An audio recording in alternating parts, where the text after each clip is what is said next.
Low carb dessert naman po uli tayo ka-low carbs, sugar-free na chocolate pudding.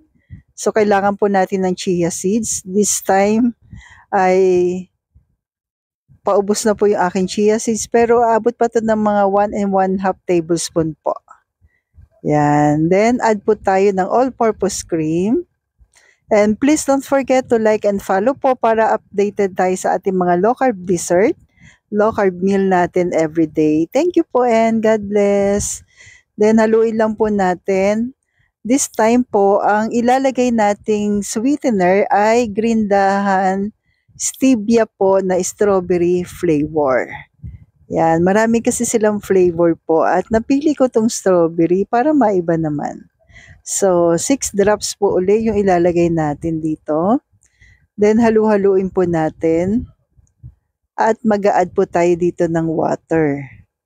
So, kadalasan tinatanong sa akin, ano yung water na nilalagay ko po? Yung ano lang po, mineral. Warm water po. Yan.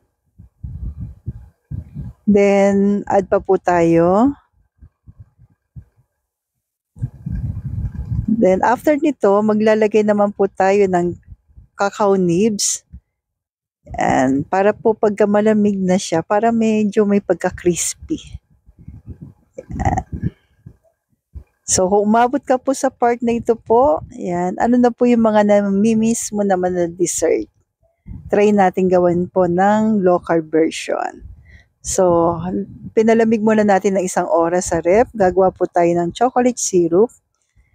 Chocolate cubes po from Cheddar's Green Dahan uli.